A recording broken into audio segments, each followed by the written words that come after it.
Hello, everybody, and welcome back to Apocalypse Movies and the Marvel Rewind here on the channel as we are getting into our Marvel shows. We are back. It has only been what feels like a week away from Marvel Disney Plus, and we are here to talk What If. What If is finally here, the very first animated adventure into the MCU, and it explores the entirety of the multiverse and different stories, and we're going to be here every single today is Thursday, but typically we do this on Wednesdays. So more than likely you'll see it shift going forward starting next week. But we're here and we're starting with the very first episode, which is all about Captain Carter. And the title of the episode, What If Captain Carter Were the First Avenger, which is a really cool way to title these episodes, if you will. But yes, the crew's here. Brian, Jacob, we are back. Marvel Rewind is here. How you guys doing? Pretty damn good, man. And I'll second that. Or I'll just mention that too. The overlay, this is one of the coolest overlays, backgrounds, whatever you want to call it, that we've ever had. Kudos. I want to give a big shout out. I'm sure he's going to watch at some point, Mr. Boomstick. Nice. All of our Rewind and Fandalorian stuff for us. He crushed it.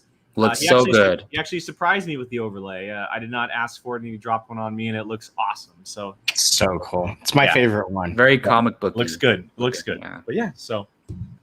This is a what if, since I'm usually the host of Marvel Rewind. Jake is the host for this one. Jake hosted Marvel Rewind? Jake hosts. Yeah.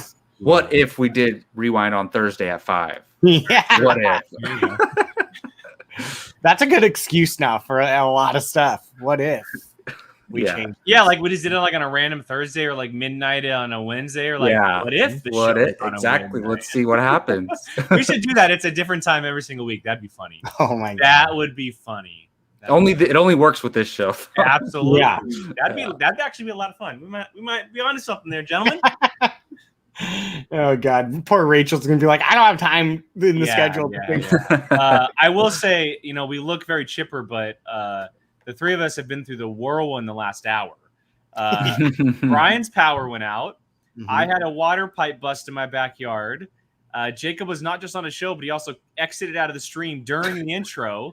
Yeah, I literally came straight from First Round Fantasy straight to this. And then for some reason, I don't want to get into it. It was my fault. I exited out of the stream. But luckily, the intro's so long that I made it back and got in. We were good. I love that intro, by the way. Me too. I love that intro. Not just because I did it, but it just looks great. So. Yeah, and I never get tired of that music, by the way. I had a very hard time.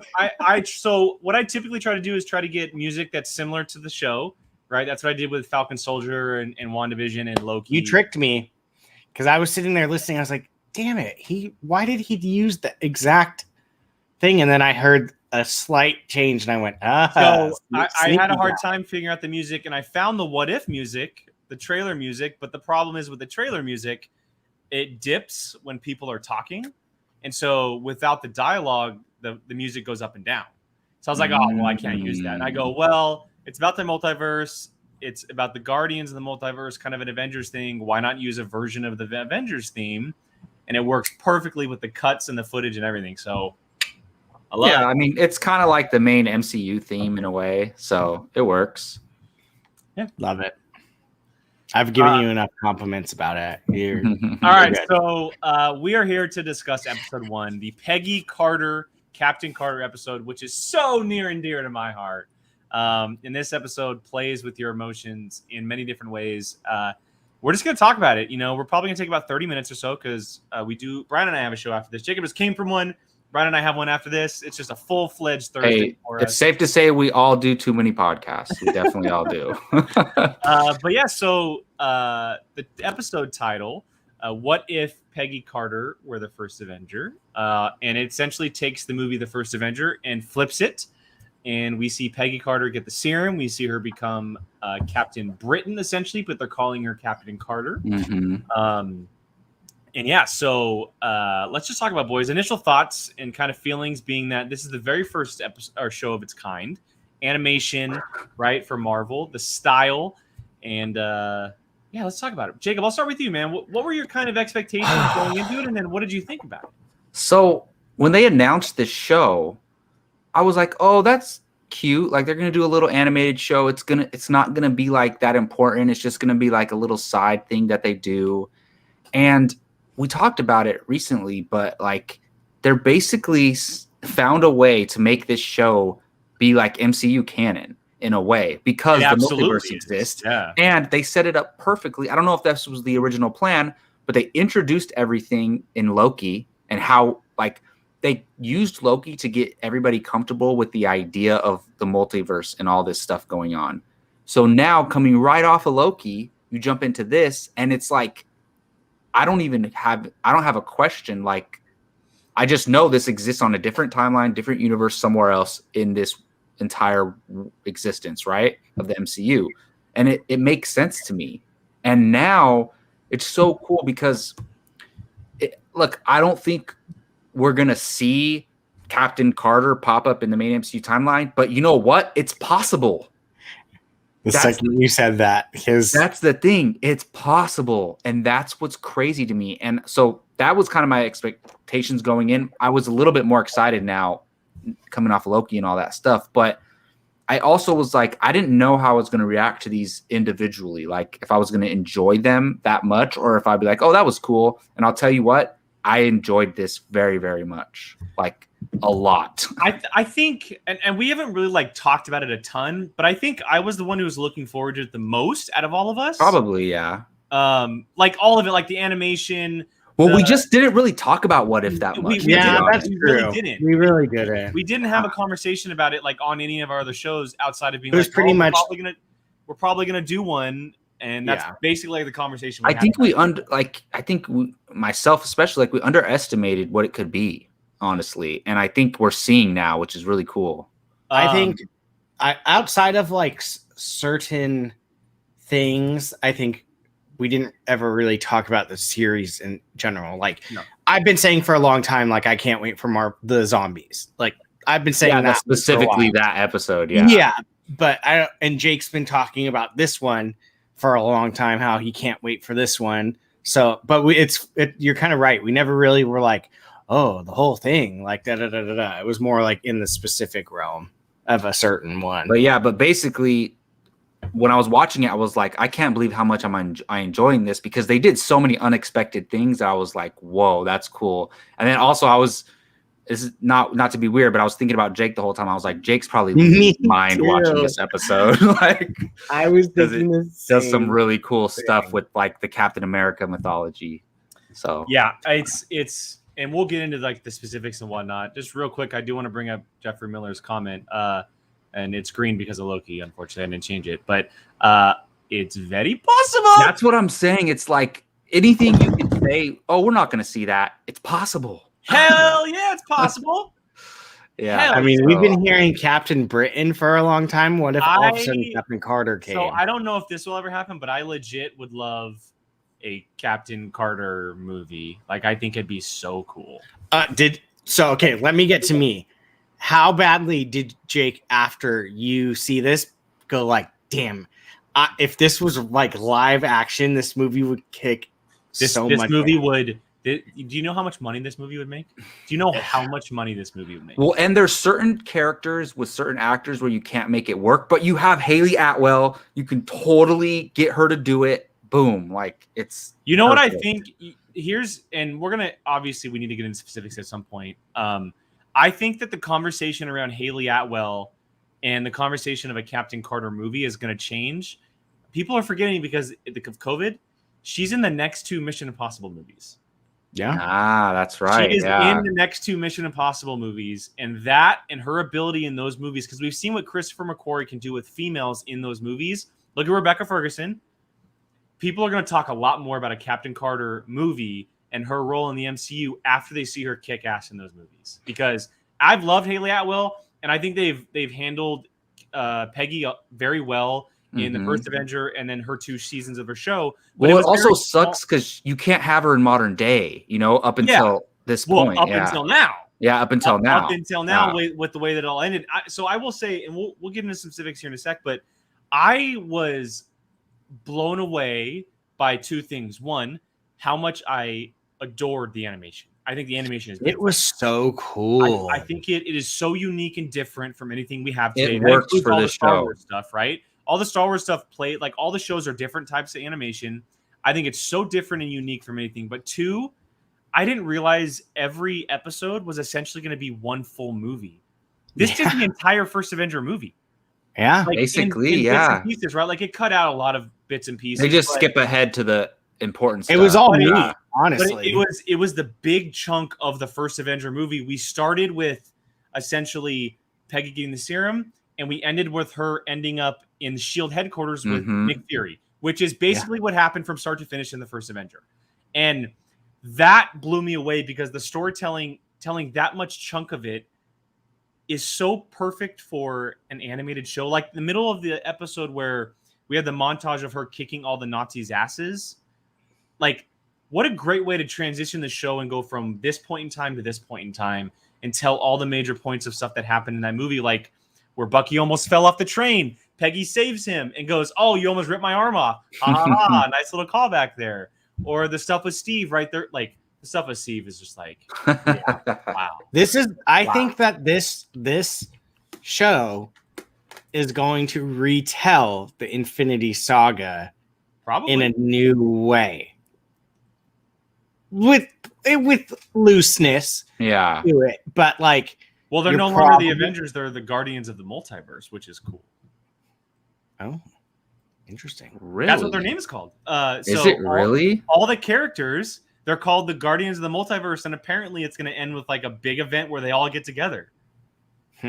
Wow. If I- that happens and you have Captain Carter there, like That's what- with well, these there's other so characters. It's not spoiled because it was in the trailer. There's a shot of her in the trailer with Dark Doctor Strange, Wow.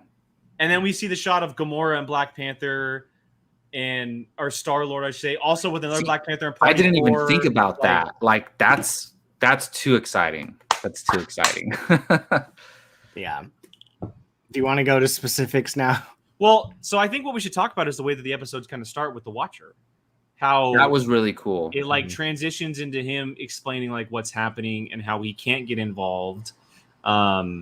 And he's what he calls himself. He's the Watcher because all he literally does is watch. But he's been sitting through all these events, and yeah, I know that it was talked about, but it's confirmed that each of these episodes takes place on a different Earth / multiverse or multiverse In a different universe. Universe. Yeah. I don't know why I can't think of that word.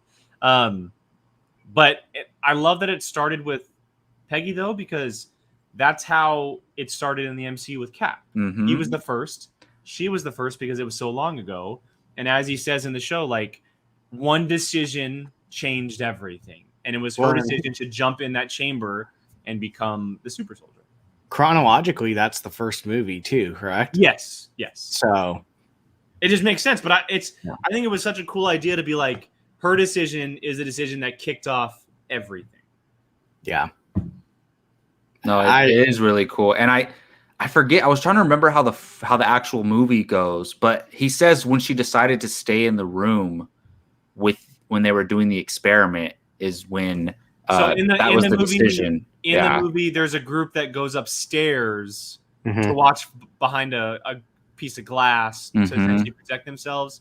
For now, and it was never asked in the movie, do you want to stay down? That was never asked, but in this moment in time, it made sense. Like, yes, Yeah. clearly their relationship was a big deal, and not just like almost more so in this universe compared to our universe. It developed faster. Yeah, they had much more of a romantic feeling at this point than they did in our universe. Yeah. They seemed and they were together more. It wasn't so much like her staying behind Cap. That's a going good point. to- After he gets the powers, he goes off and he's fighting and he's traveling around and he's doing all this stuff while she's doing her own thing. In this one, they're fighting together. Which I did not expect that. The Hydra Stomper, so dope. Yeah, that So sounds dope. Basically, this is weird, but basically, Steve Rogers was the first Iron Man. Yeah, Yeah. he was like the iron. Essentially, And The it's Iron funny, Man. it came from his Mr. dad Stark. from Came from Star. Howard Yeah, Yeah, that which was is so cool. awesome. That caught me off guard. I did not expect that. It was really so cool. yeah, of course, being in a different universe, there's going to be changes from what we know, like Yeah. how Peggy got the suit and the shield. I love that Howard just like, here you go, I'll give it to you. Yeah, I know in the bar. Yeah, like, which is it's very similar to how like in a way it's similar how Steve got it. Peggy, Steve, and Howard went on the plane and they dropped Mhm. Steve off for the battle. Peggy went on her own in this one. Very different. I was waiting for a fondue line. So was I. But there's a lot of cool When he was callbacks staring to- through the window. That's what I was waiting for. Yeah, and I love Like, that don't moment mind me. too. Like I love seeing Howard kind of open up a little bit more so than he even was in the movie because he's such a fun character. And also having Bucky around for like all of that was fun because we didn't get to see him a lot in the first Avenger, obviously because of certain reasons. But yeah, I loved all of it. I thought it was a lot of fun, and the twists and turns compared to what we know from the MCU compared to this universe. And again, we talked about it, but Peggy is such a powerful character. She's so important to not just Steve, but the timeline in general. You can argue that Steve wasn't Steve or Captain America without Peggy. Like she kind of pushed 100%.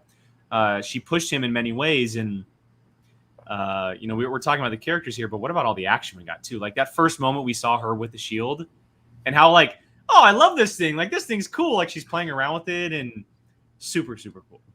She's straight up murdering fools, by the way. And it's like no mercy at all. But that Cap did the same thing, so that's awesome. But yeah, the action was incredible.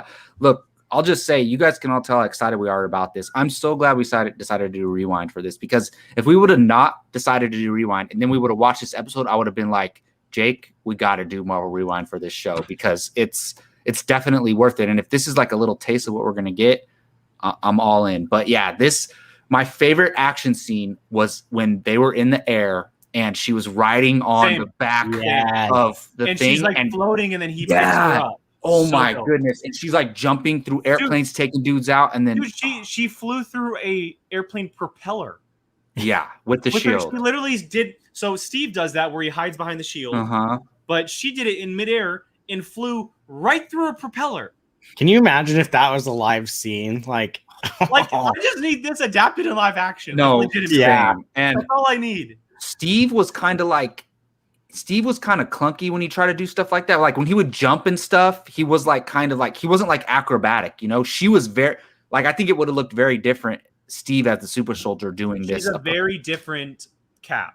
Yeah, She's a absolutely. Very, very Yeah. different. Obviously, and we'll get to it, but she does use a sword as well, which is a total British thing. that was, dude, like, It looked that cool. was dope when I saw that. Like, the sword and the shield. I was So like, badass. oh, this is So kind of cool. badass. Yeah. I love that they're not just like, here's a gun. Like, it was like, here's Oh, yeah. the sword. The gun moment though, where she storms through the gates with Bucky. They kind of redid it with and Helen her. Command Yeah. was a total callback, obviously, to the first Avenger in many ways.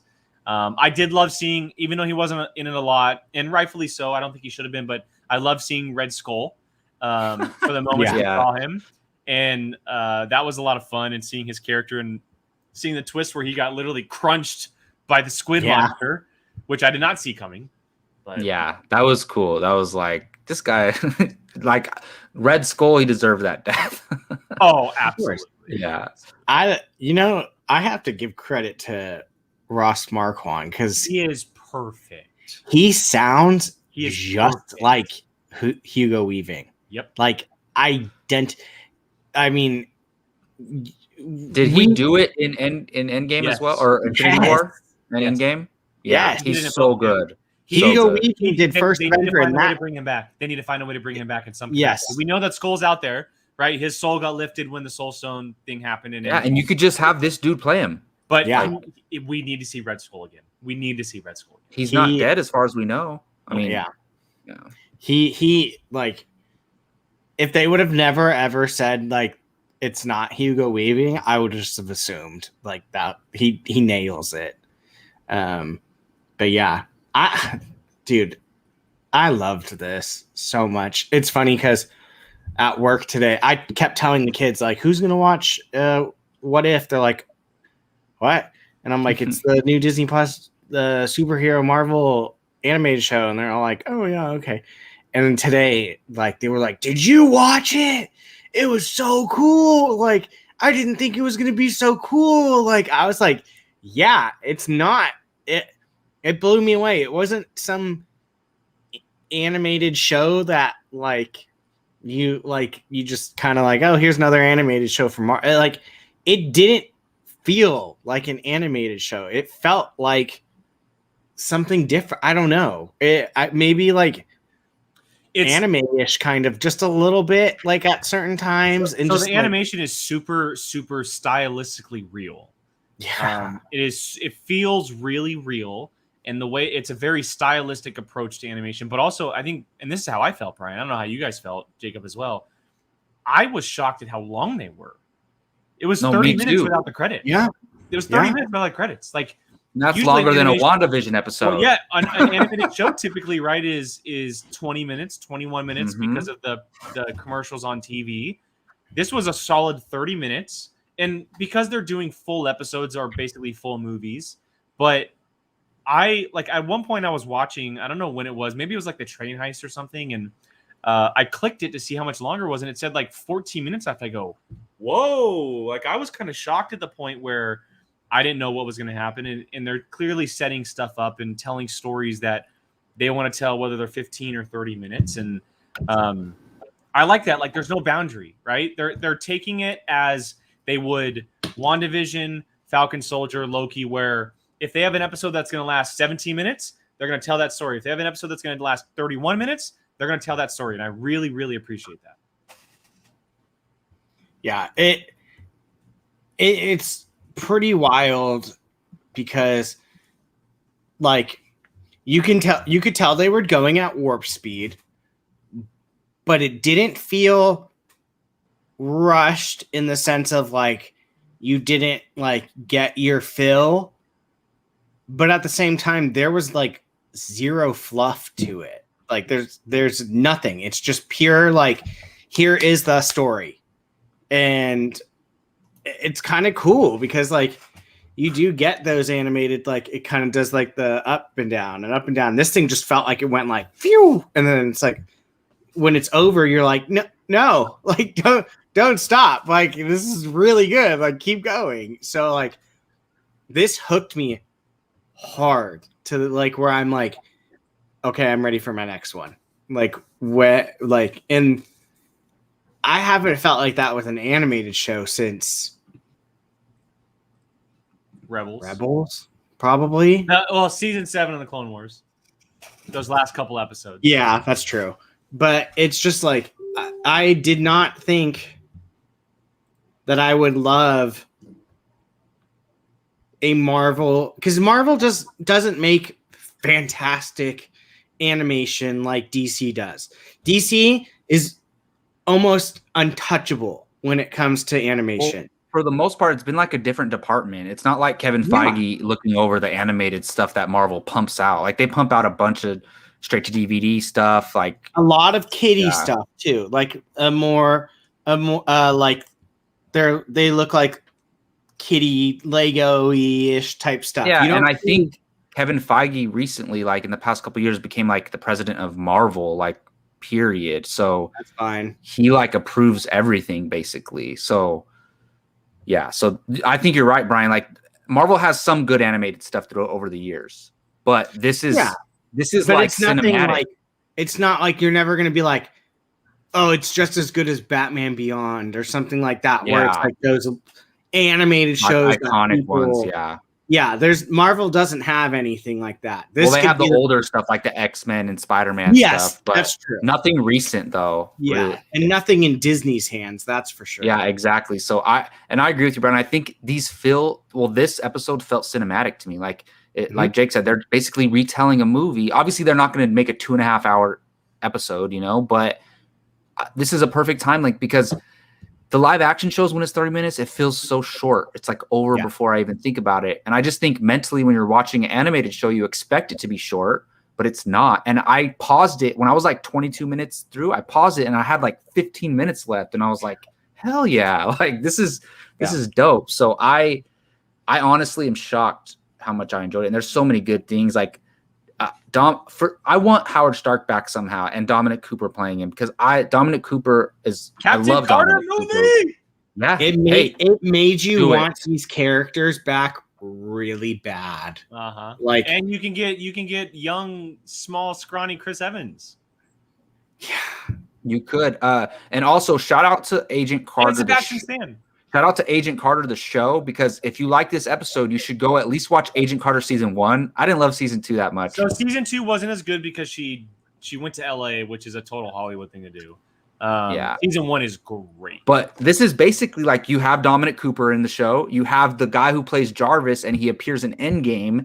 That guy. So you have Jarvis and Dominic Cooper. So if you want a little more taste of that, I would watch season 1 for sure. Yeah, Agent Carter is really good. It definitely deserves a lot more. And there's always those kind of petitions to like bring it back and stuff. But well, that reminded me of this. Like, even if they did a Captain Carter live action series, I'd be down for that too. Like, I want a movie, but I'll take a series, 6 Agreed, episodes or something. real quick, Rachel is asking about the giant like octopus at the end. Could you hear that? Yeah, that was weird. Dude, the person above me is acting wild. So Rachel, to answer this, there is no exact background to the character or the thing, I guess you could say. There's a lot of talk online that this is just the champion of Hydra, and so when you summon something, it appears as like what you deserve. And being that the Hydra symbol is octopus-like, this is the champion that appeared for Hydra. So that's what I was thinking. I was tying it to the Hydra logo. Yeah. And I figured they were trying to like summon something similar to that. I don't know. I think it's different. So if say like, I don't know, say Thanos was to summon something, it'd be completely different than what Red Skull was, because Red Skull I'm is sure if like Black Panther was to summon, there'd be a bunch of panthers coming out. Or Black Widow with a bunch of spiders. Oh no, thank you.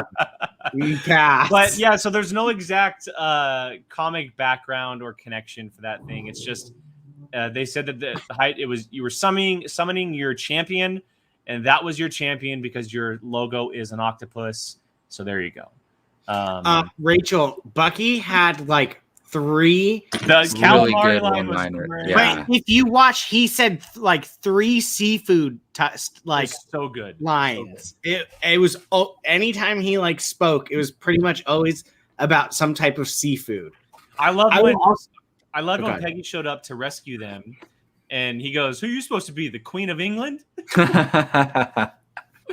So good. So I will that say was pretty funny. one thing that's really cool is this is something I will, and I know, enjoy just going back and watching an episode. Oh yeah, I could watch this at any point in time, 100%. This when this is done, like there will be times where I will just be like, I want to watch this episode. It does. I don't have to watch the whole season through, but like maybe an episode where I just want to rewatch the story, and I think that's going to be something that people are going to love. Yeah. So the one-liners were fantastic in this. Dom, you are correct. Ozymandias, if you remember correctly, he put the squids on the world, killed the Red Skull. Yeah, correct. He did. Yeah, and that's something that you can do with animation, right? You can take moments like that because it's not taken as serious like a live action film, where you can have a little fun, plant those one-liners, and they don't take away from what's happening because it's an animated show. And that just kind of plays in the medium. That's just what it is. And I really appreciate it. And all the one-liners, like there was nothing that felt forced. It was all just like really fun jabs at what was lighthearted, happening. Very lighthearted to what the story was going on. One thing I do want to talk about, because I wasn't expecting that the episode be so focused on it, and we touched on it a little bit, but Peggy and Steve. We touched on it a little bit, but the episode was my heart. It was arguably it was just as much his as it was hers. Because right, the episode starts with him in the chamber, and he gets shot. He can't make it to the chamber. He's damaged, so he's not able to do the process. And Peggy says, "Hey, I'm jumping in. Let's do this, Howard. Let's go." And then, still kind of feeling the need to serve, Howard creates him this Hydra Stomper suit, and he's able to fight his battles alongside Peggy and the rest of the Howling Commandos. But ultimately, it's about their relationship a lot of the time, just as it is in the movie. But as we talked about, a little bit more far ahead than it was in the first movie. It was really great seeing Peggy and Steve back on screen together, even if it was animation. Their relationship. The dance. Anytime there's a dance, like they bring up dance. You had to end that moment with that line. It was the no-brainer. It was the no-brainer. You just had to do it, and I thought it was a brilliant way to tell this story. It's unfortunate that we'll never see them together again in the show, because obviously Steve passed a very long time ago, and Peggy is now in present day. But they did an incredible job telling their story for sure. Jake, you gonna get that Funko of her riding the Hydra Stomper? 100%. Yeah, they did do a good job with it, If they especially make a hot toy, I am screwed. especially because you still have scrawny Steve, and then now she's even bigger because like she took the serum and stuff, and she's like so big. she's Like a super Dude, soldier. they made her yoked. she Yeah. was gigantic. Yeah, Yeah. so it was funny, but I love that because like she didn't care that he was a scrawny boy. Like she was into him before he ever took the serum and all that stuff, and I like that. Yeah, it was handled really well. Boys need love too. Okay, I would. Yeah. I'm not scrawny, but yeah, I adored it. Like, I will definitely be probably watching it one, maybe even two more times before the next episode comes out. 100%. And like, I was excited because it's any Marvel thing, but now I'm kind of like, damn, like I'm hooked into this. Like, Well, and it's, go ahead. I was just gonna say I did not think. I thought I was gonna think this was cool. I hope they continue this for a long time. I think they can. I think they can tell a lot of stories for at least a couple seasons, like 3, 4, 5 seasons. But what I was going to say is that I think it was very important that not only that you started with her because of the canonical timeline, and just also she kind of started everything as well as Cap did. But we were also, it was confirmed not too long ago that she is, as of right now, the only character to be returning for the second season of What If. She's the only one. She's the only one at the moment. That, of course, others could return, but she's the only one who's going to be in all of the seasons of What If, and that's what they said. They said all of the seasons of What If, Captain Carter will be in them all, and so it was extremely important to make sure that this was a home run episode because we're going to be seeing a lot more of her in the future. You're gonna lose your mind if she shows up. I'm going to cosplay as Captain Carter. Hey, why not? But I'm that's the gonna whole have thing Gabby about cosplay it as is, Captain Carter. I'm going to cosplay as Hydra Stomper. yeah, like I was saying, there's some of this that we're gonna see certain characters that they can't bring to live action, but this one they can easily do it. It's perfectly lined up, and I didn't think I was gonna be as invested as I am. Like I was like, what? This is so cool, and they handled the Peggy and Steve stuff so well, and it reminded me that Steve, he was always the same, way before he ever got the serum. He was always, and his personality exactly the same. That's a really good point. Even inside the Stomper suit, he was still the same. Yeah, like whenever he like opens the hood, he never changed. He was always Steve Rogers. Even in the movies, Steve Rogers is still Steve Rogers. That's a great thing because they had to stay true to the character. Exactly, and I like that. Look, he didn't get the serum, but he still wants to go fight out in the war, and he's not scared to. And he takes the suit. Like Howard Stark doesn't even want to go fight. He's like, "Look, I just press buttons." I thought that was pretty funny too. And remember when they were like, Peggy goes, "Well, we might need someone to press a button." Well, when they were like, I forget the officer's name, like the asshole officer that was, being rude to Carter and all that stuff. And he was like, "Stark, you get in there." And he was like, "No, I'm not becoming a super soldier." Like, no. So that was pretty cool. I love it. Do we know which one's the next one? T'Challa. Already? So the first three, so this one was Captain Carter. The second one is T'Challa as Star-Lord. The third one is Loki on Earth. Interesting. Oh, I need the next one's going to be the hard one because it's the final time. Well, as of right now, more than likely it'll be the final time because they're not going to be able to shoot anything else. So is this the one where he goes with Yondu and stuff? Yeah. So instead of Yondu taking Peter, he takes T'Challa. Yep. And I guess where the story changes. When does Peter get taken in the 80s? So I guess 70s, I think. So like technically that's the next thing that happens in the MCU, I guess. Yes. Yeah. I mean, they could. I don't know if they're Captain Marvel episode. Marvel's 90s. Well, so yeah.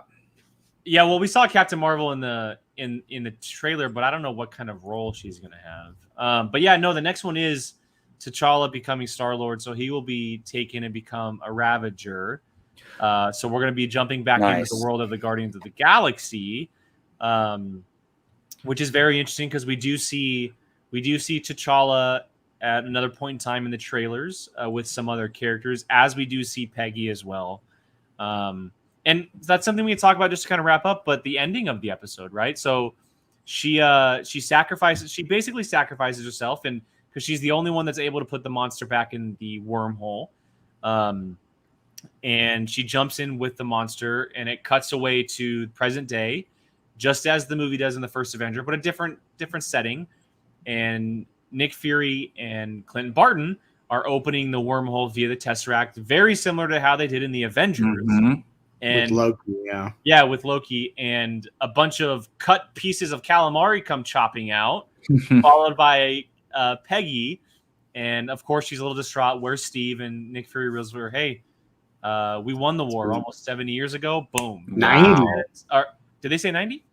I think so. I I think he said 90. I thought they said 70. I could be wrong. 70 or 90, one or the other. But yeah, I mean, it's obviously setting something up, just as the Avengers was.